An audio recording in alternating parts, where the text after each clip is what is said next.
शहर से कुछ दूरी पर एक पुरानी खंडर जैसी हवेली थी जिसे लोग काली हवेली कहते थे। हवेली की दीवारें जर्जर हो चुकी थी और उस पर लटकते बेलों ने उसकी भयानकता को और भी बढ़ा दिया था। हवेली के चारों ओर एक अजीब सन्नाटा पसरा रहता, जैसे वहाँ कोई अदृश्य शक्ति हो जो किसी के भी कदम पड़ते ही जाग उठती हो। गांव वालों का मानना था कि उस हवेली में बुरी आत्माओं का वास है जो रात को अपने शिकार की तलाश में निकलती हैं। रात होते ही उस हवेली के आसपास कोई भी जाने की हिम्मत नहीं करता था। कहते थे कि हवेली में जो एक बार गया वह कभी लौट कर नहीं आया। वहाँ से डरावनी चीखें आती थी जिसके बारे में किसी को कुछ भी पता नहीं था और हवेली के दरवाजे हमेशा ही बंद रहते थे, लेकिन कई बार लोगों ने उसे खुद ब खुद खुलते और बंद होते देखा था। उन दरवाज़ों के पीछे क्या छिपा था यह कोई नहीं जानता था। कहानी की शुरुआत तब होती है जब अर्जुन नाम का एक युवक एक पत्रकार था जो इस हवेली के रहस्यों का पर्दाफाश करने के लिए वहां जाता था। अर्जुन को हमेशा से ही ऐसी कहानियों में दिलचस्पी थी जो तर्क और विज्ञान की सीमाओं से परे होती थी। उसे विश्वास नहीं था कि इस दुनिया में भूत प्रेत जैसी कोई चीज़ होती है। उसने सोचा कि हवेली की यह कहानी भी एक अफवाह से ज़्यादा और कुछ भी नहीं है। अर्जुन ने गांव के कुछ लोगों से बात की, लेकिन सभी ने उसे वहां जाने से मना किया। उसे बताया गया था कि हवेली में आखिरी बार जो गया था वह 1 साल पहले का एक यात्री था जो कभी वापस नहीं लौटा। अर्जुन ने इसे सिर्फ एक इत्तेफाक माना। रात का समय था और आसमान में बादल छाए हुए थे। हवेली तक पहुंचते पहुंचते घना अंधेरा हो चुका था। अर्जुन ने टॉर्च जलाई और हवेली के दरवाजे की ओर बढ़ा। दरवाजे पर पहुंचते ही उसे एक ठंडी हवा का झोंका महसूस हुआ, मानो हवेली उसे अंदर खींचने की कोशिश कर रही हो। उसका दिल तेजी से धड़कने लगा, लेकिन उसने खुद को संभाला और दरवाजे को धक्का दिया। दरवाज़ा चीखते हुए खुला। उसके सामने हवेली का विशाल हॉल दिखाई दिया। हाल ही के भीतर खूब अंधेरा था और केवल अर्जुन की टॉर्च की रोशनी ही उसे रास्ता दिखा रही थी। चारों ओर दीवारों पर पुरानी तस्वीरें लगी हुई थी जो धूल और जाले से ढकी हुई थीं। अचानक उसकी टॉर्च की रोशनी एक तस्वीर पर गई जिसमें एक लड़की खड़ी थी। उसकी आंखें अजीब तरह से चमक रही थी, जैसे वो उसे देख रही हो, लेकिन अर्जुन ने इसे सिर्फ अपनी कल्पना समझा। वो सीढ़ियों की तरफ बढ़ा, तभी उसे पीछे से किसी के चलने की आवाज़ सुनाई दी। अर्जुन ने तुरंत मुड़कर देखा, लेकिन वहाँ कोई नहीं था। हवेली की हर चीज़ में एक अजीब सी खामोशी थी, लेकिन इस खामोशी के पीछे एक अदृश्य डरावनी ताकत का आभास हो रहा था। अर्जुन ने इस डर को नज़रअंदाज करते हुए ऊपर की मंजिल पर जाने का फैसला किया। जैसे ही वो सीढ़ियों पर चढ़ा, उसे पीछे से किसी के हंसने की धीमी आवाज़ सुनाई दी। उसका दिल धक धक करने लगा, लेकिन उसने सोचा ये सिर्फ उसका वहम है। मंजिल पर पहुंचते ही उसने देखा कि वहाँ एक बड़ा कमरा था जिसके दरवाजे आधे खुले थे। अर्जुन ने उस दरवाजे को खोलने की कोशिश करी, लेकिन वो दरवाज़ा खुद ब खुद बंद हो गया। जब अर्जुन को इस बात पर यकीन होने लगा कि यहाँ कुछ अजीब है, वह कमरे के अंदर गया। वहाँ एक झूला था जो कि धीरे धीरे हिल रहा था, लेकिन वहाँ कोई भी नहीं था। अर्जुन ने अपने कैमरे को चालू किया और झूले की ओर बढ़ा। तभी अचानक झूला तेज़ी से हिलने लगा और कमरे के चारों ओर चीज़ें खुद ब खुद गिरने लगी। अर्जुन डर के मारे अपने कदम पीछे खींचने लगा, लेकिन तभी उसकी नज़र कमरे के एक कोने पर खड़ी परछाई पर गई। वो परछाई धीरे धीरे पास आने लगी। अर्जुन का दिल तेज़ी से धड़कने लगा और उसने तुरंत वहाँ से भागने की कोशिश करी, लेकिन दरवाज़ा बंद हो चुका था।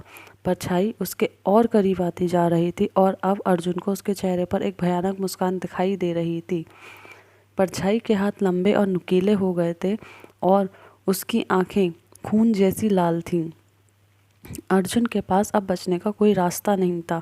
वह चीखने लगा, लेकिन उसकी आवाज़ बाहर किसी तक भी नहीं पहुंच पा रही थी। उसकी आंखों के सामने अंधेरा छा गया और तभी एक अजीब सी ठंडक। तभी अचानक हवेली के चारों ओर से भूतों की चीखें गूंजने लगी, जैसे हवेली की सारी आत्माएं जाग उठी हों। अर्जुन की चीखें भी अब हवेली की खामोशी में खो चुकी थी।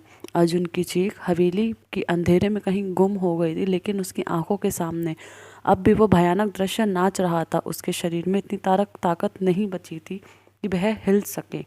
उसकी सांसें भारी हो गई थीं और उसका दिमाग सुन्न हो चुका था। परछाई अब उसके बिल्कुल करीब आ चुकी थी और उसकी भयानक आंखें देखकर अर्जुन स्थिर हो गया था। अर्जुन ने हिम्मत जुटाकर अपने पैरों पर खड़े होने की कोशिश करी, लेकिन उसकी टांगें कांप रही थीं। उसी क्षण हवेली के एक कोने से तेज हवा का झोंका आया और कमरे के दरवाजे जोर से खुल गए। अर्जुन ने बिना समय गंवाए मौके का फायदा उठाया और दरवाजे की ओर दौड़ा। उसकी सांसें तेज थीं और दिल की धड़कनें मानो उसके सीने से बाहर निकलने को तैयार थीं। हवेली के अंदर से आती चीखें और हंसने की आवाज़ें उसे सुनाई दे रही थीं। ऐसा लग रहा था जैसे हवेली खुद उसे निगलने के लिए तैयार है। वह तेजी से सीढ़ियों से उतरने लगा, लेकिन उसके पैर लड़खड़ा गए और वह सीढ़ियों से लुढ़ककर नीचे गिर गया। उसकी टॉर्च उसके हाथ से छूट गई और वह अंधेरे में कहीं दूर जाकर गिर गई। अब हवेली में घना अंधकार फैल चुका था। अर्जुन ने मुश्किल से अपने आप को संभाला और दरवाजे की ओर भागने लगा, लेकिन तभी दरवाज़ा खुद ब खुद जोर से बंद हो गया। अर्जुन ने दरवाज़ा खोलने की कोशिश करी, लेकिन उसकी सारी ताकत भी दरवाजे को हिलाने में नाकाम रही। अब वह हवेली के अंदर फंसा हुआ था और उसे एहसास होने लगा था कि शायद अब उसकी यह अंतिम मंजिल हो सकती है। अचानक उसे अपने गर्दन के पीछे किसी की सांसों का एहसास हुआ। उसने तुरंत पीछे मुड़कर देखा, लेकिन वहाँ कोई नहीं था। उसकी आंखों के सामने अंधेरा और गहरा होता जा रहा था। हर कदम पर उसे महसूस हो रहा था कि उसका कोई पीछा कर रहा है। हवेली की दीवारों से साए निकलकर उसे घेर रहे थे। अर्जुन ने अपनी जेब से मोबाइल निकालकर लाइट जलाने की कोशिश करी, लेकिन मोबाइल की बैटरी खत्म हो चुकी थी। अचानक हवेली के हॉल में चारों ओर लगे पुराने झूमर अपने आप हिलने लगे और उसमें से एक एक करके गिरने लगे। अर्जुन ने किसी तरह एक कोने में जाकर छिपने की कोशिश करी, लेकिन उसकी आंखों के सामने एक बार फिर से वही लड़की की तस्वीर चमक उठी जिसे उसने पहले देखा था। वह तस्वीर अब दीवार से उतरकर हवा में तैर रही थी। तस्वीर में मौजूद लड़की की पहचान पहले से और भी ज़्यादा गहरी हो गई थी। उसके बाल हवा में उड़ रहे थे और आंखें चमक रही थी। अर्जुन की सांसें रुकने लगी। उसकी आंखों के सामने वो लड़की जैसे जैसे पास आ रही थी, उसकी आत्मा ठिठुरने लगी। अचानक हवेली की दीवारों से किसी के रोने की आवाज़ें आने लगी। अर्जुन ने हिम्मत जुटाकर दौड़ना शुरू किया, लेकिन हर दिशा से हवेली उसे घेर रही थी। उसकी आंखों में अंधेरा छा रहा था और पैरों में इतनी ताकत नहीं बची थी कि वह चल सके। तभी उसे एक दरवाज़ा दिखा जो आंगन की तरफ खुला हुआ था। अर्जुन ने आखिरी बार कोशिश की और दरवाजे तक पहुंचा, लेकिन दरवाज़ा खुलते ही उसके सामने एक विशालकाय छाया खड़ी हुई थी। यह कोई आम भूत या आत्मा नहीं थी, बल्कि हवेली का असली मालिक था, एक दुष्ट आत्मा जिसने पूरे गांव को अपने वश में कर रखा था। वह छाया करीब आई और उसकी आंखों में झांकते हुए बोली, तुमने मेरी नींद को भंग किया है, अब तुम्हारा अंत भी यही होगा। अर्जुन की हिम्मत टूट चुकी थी। वह समझ चुका था कि उससे गलती हो चुकी है। अब वह हवेली की गिरफ्त में था और बचने का कोई रास्ता नहीं था। उसकी आंखों के सामने सब धुंधला होने लगा। एक आखिरी चीख के साथ उसकी चेतना खो गई। अर्जुन को होश आया तो उसने खुद को एक अंधेरे कमरे में पाया। चारों ओर सिर्फ दीवारें थीं और कमरे का दरवाज़ा बंद था। उसे महसूस हुआ कि वह कहीं कैद हो चुका है, शायद हवेली के ही किसी तहखाने में। उसकी आंखों के सामने अब भी वह भयानक दृश्य घूम रहे थे।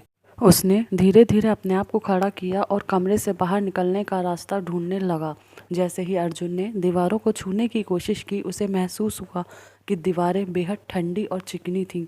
वो दीवारें किसी साधारण पत्थर की नहीं लग रही थी। अचानक दीवार पर किसी ने अपनी नाखूनों से खरोंचने की आवाज़ सुनाई दी। अर्जुन का दिल जोर से धड़कने लगा। उसने मुड़कर देखा, लेकिन वहाँ कोई नहीं था। तभी दीवार से एक भूतिया हाथ बाहर निकला और अर्जुन की ओर बढ़ने लगा। अर्जुन चीख पड़ा और पीछे हट गया, लेकिन दीवार से अब और भी हाथ निकलने लगे। वे हाथ अर्जुन की तरफ बढ़ते जा रहे थे, मानो उसे पकड़कर अंदर खींच लेंगे। अर्जुन ने किसी तरह हिम्मत जुटाई और दीवार के एक कोने में जाकर छिपने की कोशिश करी, लेकिन तभी दीवारों से उभरती आवाज़ों ने उसकी आत्मा को झकझोर दिया। वह आवाज़ें कोई साधारण आवाज़ें नहीं थीं। वह उन आत्माओं की चीखें थीं जो बरसों से इस हवेली में कैद हो चुकी थीं।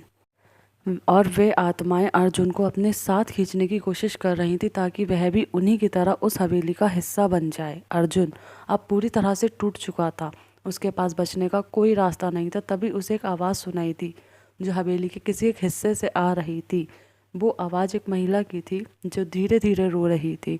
अर्जुन ने अपनी सारी ताकत जुटाई और उस आवाज़ की दिशा की तरफ बढ़ने लगा।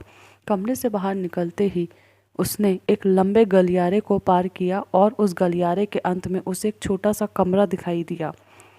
उस कमरे के अंदर एक फटी पुरानी साड़ी पहने हुए महिला बैठी थी। उसकी पीठ अर्जुन की तरफ थी और वह फर्श पर बैठी थी। अर्जुन ने धीरे धीरे उसके पास जाने की कोशिश करी, लेकिन तभी महिला ने अपनी गर्दन घुमाई और उसकी आंखें बिल्कुल सफ़ेद थी। तुम यहाँ क्या कर रहे हो? महिला की आवाज़ गूंजने लगी। अर्जुन पीछे हटने लगा, लेकिन महिला अब खड़ी हो चुकी थी। उसकी साड़ी के नीचे से खून रिसने लगा और उसके लंबे नाखूनों ने काला धुआं निकलने लगा। अर्जुन ने समझ लिया था कि यह आत्मा उसका पीछा छोड़ने वाली नहीं है। अर्जुन की स्थिति अब भयावह हो चुकी थी। उसे लग रहा था कि उसकी मौत उसके बहुत करीब है। वह महिला आत्मा धीरे धीरे उसकी ओर बढ़ रही थी। उसके कदमों से हवेली के फर्श पर अजीब सी गूंज हो रही थी। अर्जुन ने अपने बचने की सारी उम्मीदें छोड़ दी थी, लेकिन फिर से उसके मन में कहीं ना कहीं यह चाह थी कि किसी तरह वह इस भयानक जगह से बाहर निकल सके। अर्जुन ने तेजी से दरवाजे की ओर भागने की कोशिश करी, लेकिन महिला आत्मा ने अपना हाथ हवा में उठाया और अर्जुन के चारों ओर जैसे अदृश्य दीवारें खड़ी हो गई हों।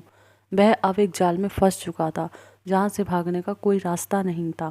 अर्जुन ने चिल्लाने की कोशिश की, लेकिन उसकी आवाज़ उसके ही कानों में गूंजकर वापस लौट आई। महिला आत्मा उसकी ओर बढ़ती रही। उसकी सफ़ेद आंखें अर्जुन को स्थिर रूप से देख रही थीं।